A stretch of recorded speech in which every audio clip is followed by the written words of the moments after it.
మంచిది. మనం పరిశుద్ధ గ్రంథంలో మనం జ్ఞాపకం చేసుకున్నట్టు రాత్రి వేళ పెద్ద పెద్ద భక్తులు కూడా చిన్న చిన్న విషయాల్లోనే, చిన్న పొరపాట్లోనే పడిపోయారు. తెలుస్తుంది జీవితాన్ని. హల్లెలూయా. మనం అనుకుంటూ ఉంటాం ప్రియమైన దేవుని బిడ్డలారా, మన జీవితాల్లో ఎదుర్కొనేటువంటి సమస్యలు చిన్న మాటే కదా అనుకుంటాం. తెలుస్తుంది జీవితాన్ని. మన జీవితంలో దేవుడు 2 సార్లు 3 సార్లు చూస్తాడు. ఒక వ్యక్తిని దీవించాలన్నా, ఆశీర్వదించాలన్నా, అతను లేవనెత్తాలన్నా, మన జీవితంలో దేవుడు జోక్యం చేసుకుంటే ఎలా ఉందో తెలుసా? దరిద్రమైనటువంటి మన జీవితాలను ఆయన గొప్పగా చేయాలని ఆశపడుతూ ఉంటాడు. ఎప్పుడు కూడా ఏ వ్యక్తిని కూడా నేను త్రోసివేయను కాదు. ఇదిగో నేను పాపం కొరకే వచ్చాను కానీ నీతిమంతుల కొరకు నేను రాను. కాబట్టి ఇప్పుడు మీ నాదునికి బిడ్డలారా, ఈ రాత్రి వేళ ఎందు పరిశుద్ధ గ్రంథంలో గొప్ప గొప్ప భక్తులు కూడా చిన్న విషయాలనే పడిపోయారంటే చాలా ఆశ్చర్యకరమైనటువంటి విషయము. మన జీవితంలో కూడా చిన్న మాటే కదా, చిన్న పాపమే అనుకుంటాం. కానీ ఒక దినాన, ఒక రోజున ఆ పాపమే పాపం లాగా మనల్ని కాటేసింది. తెలుసుకోవాల్సిన విధంగా ఏబు గ్రంథంలో ఒక మాట ఉంది. ఇదిగో ప్రభువా, నా భార్య నుంచి మా మీదకు మా పాపం నీవు సాక్షిగా ఉంచుకున్నాడు. తెలుసుకోవాల్సిన విధంగా మన భార్య పాపములు కూడా దేవుడు మన మీద సాక్షిగా, అంటే సాక్షి కలిగేలాగా ఉంచాడట. నిజంగా ప్రియమైన దేవుని బిడ్డలారా, భూమి మీద ఒకడు కూడా నీతిమంతుడు లేని లేడు. మనం ఏ మాత్రము కూడా మంచివారము అనుకోవడానికి కూడా అర్హులము కానే కాదు. కాబట్టి ప్రియమైన దేవుని బిడ్డలారా, ఈ రాత్రి వేళ మనం గమనించినట్లయితే మానవుని యొక్క జీవితంలో వచ్చిన అవకాశాన్ని ఎప్పుడు వదులుకోకూడదు అంట. తెలుసుకోతుంది ఏదన్నా వచ్చిన అవకాశాన్ని మళ్ళా తిరిగి రమ్మన్నా కూడా, పోగొట్టుకున్న ప్రాణాన్ని మళ్ళా వచ్చిద్దాం, వచ్చిన సమయాన్ని మళ్ళా చూడగలమా? నోట్ల మాట్లాడినటువంటి మాట కూడా మళ్ళా ఎప్పుడు కూడా కాలు జారితే ఎనికి తీసుకోవచ్చు కానీ నోరు జారితే ఎప్పుడు కూడా ఈ సమయం ప్రియమైన దేవుని బిడ్డల దేవుడు మనకి వెలిగించాడు. కాబట్టి కొద్ది నిమిషాలు చక్కగా దేవుని యొక్క వాక్యంలోకి వెళ్ళాలి. పరిశుద్ధ గ్రంథంలో నుంచి మనం జ్ఞాపకం చేసుకున్నట్టయితే, మనము 3 వ్యక్తులు మనకు పరిశుద్ధ గ్రంథంలో పరిశుద్ధమైన జీవితాన్ని దేవుడికి అర్పించుకున్నారు. ఆది కాలం నుంచి కరెక్ట్ గ్రంథం వరకు కూడా మనం జ్ఞాపకం చేసుకున్నట్టయితే, మొదటిగా మనకును ఐగుప్తులో ఉన్నటువంటి యోసేపు ఎలా పడతాడు? పరిశుద్ధమైన జీవితాన్ని సమర్పించుకున్నాడు. ఆయన పరిశుద్ధుడిగా దేవుని యందు నమ్మకంగా, విశ్వాసంగా ఉన్నాడు. ఎలాగంటే తన జీవితాల్లో, తన కొనసాగుతున్నటువంటి జీవితంలో పాపమును అతన్ని కౌలించుకోవడానికి వచ్చినా కూడా ఏమన్నాడు తెలుసా? తెలుసుకోవాలి. ఇటువంటి దుష్ట పాపము నేను దేవుని ఎదుట చేయలేను అన్నాడు. అంటే తన పరిశుద్ధతను కాపాడుకున్నాడు. ఆ పరిశుద్ధతను బట్టే, దేవుని యందు భయాన్ని బట్టే ఐగుప్తు రాజును, ఐగుప్తు దేశానికి, ప్రపంచానికి కూడా ఆహారం కంటే గొప్పగా దేవుడు ఏర్పరిచింది. ఇదంతా ఎలా సాధ్యం అంటే, దేవుడు ఇచ్చినటువంటి తన జీవితంలో వచ్చిన అవకాశాన్ని నిలదొక్కున్నాడు. పాపములను, యేషోపులను కౌలుగించుకొని వచ్చినప్పుడు కూడా పాపం తెహేటించలా, దేవుడికి భయపడ్డాడు. ఆ భయాన్ని బట్టి, ఆ పరిశుద్ధను బట్టి, ఆ నీతిని బట్టి, తన యథార్థను బట్టి దేవుడు ఆ యేషు ఐగుప్తులో రాజుగా, బలిపానిగా, ప్రపంచానికి కూడా ఆహారాన్ని పెట్టేవాడు గొప్పవాడిగా అయ్యాడంటే కారణం తెలుసా? వచ్చిన అవకాశాన్ని ఏం చేశాడు కదా, సద్యోగించుకున్నాడు. ఈ రోజున మనము కూడా దేవుడు చెప్పిన మాటను, ఇది నా కొరకే కదా, నా జీవితంలో ఈ పాపాన్ని విడిచిపెడితే దేవుడు ఎన్నోసార్లు పదే నా హృదయం తడుతున్నాడు, పదే నా హృదయం గుచ్చుతున్నాడు కదా, ఇదిగో నేను కూడా సరెండర్ అయిపోతే ఎంత బాగుండు అంటే ఎంత బాగుండు మన జీవితాల్లో కూడా. యేషోపు చేసింది అదే. తన పాపాన్ని కౌలించుకొచ్చిన కూడా తను విసర్జించి పాపం నుంచి పారిపోయాడు. తెలుసుకోతుంది కదా దేవుడు ఎంతగా ఆశ్రయించాడు అతన్ని. తెలుసుకోతుంది కదా ప్రపంచానికి ఆహారం పెట్టి గొప్పవాడిగా చేశాడు. రెండవ వ్యక్తిగా మనం జ్ఞాపకం చేసుకున్నట్టయితే దానియేలు కూడా,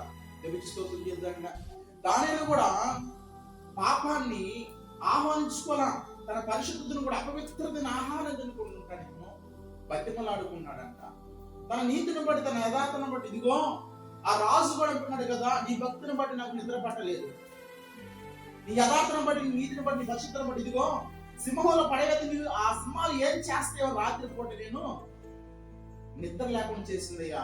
కాబట్టి నేనేమంటున్నా తెలుసా? ఇదిగో దానియేలు దేవుడు నిజమైన దేవుడని ఆ రాజ్యం అంతా కూడా సాటించాడంట. అంటే దానిని బట్టి ఆ పరిపాలిస్తున్నటువంటి రాజు కూడా నెబుకద్నెజరు కూడా ఏమన్నాడు తెలుసా? నిజంగా ఇన్నాళ్ళు మనము ఏయో పూజించాం, ఏదైనా ముఖ్యం కాదు, ఇవన్నీ కూడా కాదు. కాబట్టి ఇదిగో సెరలో ఏర్పడినటువంటి ఆ సింహంలో పడవైనటువంటి దానియేలు కూడా సింహాలు ఏమి చేయలేదంటే ఇదిగో కాబట్టి దానియేలు దేవుడే నిజమైన దేవుడు కదా అని ఆ లోకమంతా, ఆ నగరం అంతా కూడా సాటింపేశాడు. ఎంత గొప్ప గంట వచ్చింది దేవుడికి. స్తోత్రం చేద్దాం. హల్లెలూయా. మరి ఇన్ని బట్టి ఎప్పుడైనా దేవుడి గంట వచ్చిందా? ఇన్ని బట్టి ఈ యథార్థని, పరిశుద్ధత బట్టి, నీతిని బట్టి, ప్రతి విషయం దీన్ని బట్టి గ్రామంలో, ప్రాంతంలో, ఇంట్లో ఎవరైనా కానీ గుర్తుపించారా? చూడండి, దానియేలు వాళ్ళ కుటుంబానికే కాదు, ఆ నగరానికే దానియేలు దేవుడు నిజమైన దేవుడని లోకమంతా సాటించగలిగంటే దేన్ని బట్టమ్మా? దేవుడు ఇచ్చినటువంటి అవకాశాన్ని అతను కూడా నిలదొక్కున్నాడు. మన జీవితంలో నిలదొక్కుంటున్నావు దేవుడు ఇచ్చిన అవకాశాన్ని. చూడండి, దానియేలును బట్టి దేవుడు ఎంతగా ఘనం పొందుకున్నాడో, ఎంత ఆశ్రయించబడ్డాడో, ఎంత ఘనంగా ఎంచాడో. కారణం ఏంటంటే వాళ్ళ జీవితంలో వచ్చినటువంటి అవకాశాన్ని వాళ్ళు సద్వినియోగించుకున్నారు. మూడోదిగా మనం జ్ఞాపకం చేసుకున్నట్టు ఏబు కూడా నీతిమంతుడు, యథార్థవంతుడు, యెహోవా యందు భయభక్తి కలిగినవాడు, చెడుతనను అసహించుకున్నవాడు, దేవుని యందు ముఖ్యంగా భయముతో కూడిన భక్తి చేశాడు. అతను ఏమొందుకున్నాడు? బాగొట్టుకున్న ఆశీర్వాదాన్ని రెండంతలుగా సంపాదించుకున్నాడు. మరి ఏబుకు వచ్చినటువంటి సమస్య, అతని జీవితంలో కలిగినటువంటి సమస్య, ఇబ్బంది, బలహీనత, వేదన, దుఃఖం, ఎవరికి చెప్పుకునేటువంటి బాధ, తన శరీరంలో కూడా పుండుతో చిల్ల వెంగుతో గీకున్నప్పుడు కూడా నేను యెహోవా యొద్ద నేను నమ్మకం ఉంచున్నాను. తన జీవితాన్ని కూడా ఎలా దేవుడికి అప్పగించుకున్నాడు చెప్పండి. మరి ఏబు జీవితాన్ని మనం జ్ఞాపకం చేసుకుంటే శ్రమలను అనిపించాడా? స్నేహితుల మాటలు అనిపించాడా? కట్టుకున్న భార్య ఇలా అన్నదే, కొడుకులు కుమార్తెలు కూడా మరణించారే, కానీ ఏబు నోటి మాట, ఒక మాట కూడా దేవుని దూషించలేకపోయాడట. అంటే తన జీవితంలో వచ్చిన అవకాశాన్ని కూడా నిలబెట్టుకున్నాడు. ఆయన పోగొట్టుకున్నటువంటి ఆస్తిని కావచ్చు రెండంతలుగా సంపాదించుకున్నాడంటే వచ్చిన అవకాశాన్ని వాళ్ళు వినియోగించుకున్నారు. స్తోత్రం చేద్దాం. మనకి ఎన్నిసార్లు అవకాశం వచ్చింది చెప్పండి. స్తోత్రం చేద్దాం. ఎన్నిసార్లు మనకు అవకాశం ఇచ్చారు? ఎన్నిసార్లు పదో మారు ఎక్కడ ఏ స్థలంలో ఉన్నా ఎన్నోసార్లు దేవుడు మనకు అనుగ్రహించాడు. ఎన్నోసార్లు మనకు అవకాశం ఇచ్చాడు. ఇదిగో నమ్మండి, విశ్వసించి, ఇదిగో మారు మనసు పొంది, ఇదిగో ఇదే నేడు రక్షణ, మారు మనసు పొందండి అని ఎన్నోసార్లు మనకు వచ్చినప్పుడు ఆ అవకాశాన్ని నిర్లక్ష్యం చేస్తున్నాం కాబట్టి మన దేవుని కార్యాలను చూడలేకపోతున్నాం. చూడండి, పరిశుద్ధ గ్రంథంలో వాళ్ళ ముగ్గురు జీవితాలు కూడా మనకి సాదృశ్యం. మనము కూడా దేవుని మీద నమ్మకం ఉండి ఎడలా దేవుడు కూడా తగిన సమయాలను మనల్ని హెచ్చించడానికి, ఆశ్రయించడానికి సిద్ధంగా ఉన్నాడు. మరి యేసు జీవితంలో వచ్చిన పాపాన్ని విడిచిపెట్టి ఎలా పరిగెత్తాడు, మన జీవితాల్లో కూడా ఈ రోజున ఎదుర్కొంటున్న పాపాన్ని కూడా అలా పరిగెత్తితే దేవుడు మనకు గొప్ప ఆశీర్వాదాలు మనకి, మన ఇంటి మీద ఆశపడుతున్నాడు. యేసులాగా ఉండగలిగితే దేవుడు ఏదో ఒక రోజున ఘనంగా హెచ్చిస్తాడు.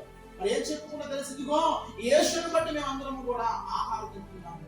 చుట్టుపక్కల అంతా కూడా కరువు వస్తే 5 మాత్రము ధనం అయిపోలేదంట, ఆహారం ఉందంట. అన్నలు కూడా వచ్చారంట. అన్నలు కూడా చంపడానికి ప్లాన్ వేస్తున్న గుంటలు వేసినప్పుడు కూడా మనల్ని ఆత్మీయంగా పిలుస్తుందో ఆహారం పెట్టాడండి. దేని బట్టి తెలుసా? యెహోవా యందు భయముతో తెలుస్తున్నాం. కాబట్టి ప్రేమించండి, వాళ్ళ ముగ్గురు జీవితాల్లో కూడా దేవుడిని సమర్పించుకున్నారు. దేవుడు ఇచ్చిన అవకాశాన్ని నిలబెట్టుకున్నారు. గొప్పవారిగా వాళ్ళ చరిత్ర గురించి.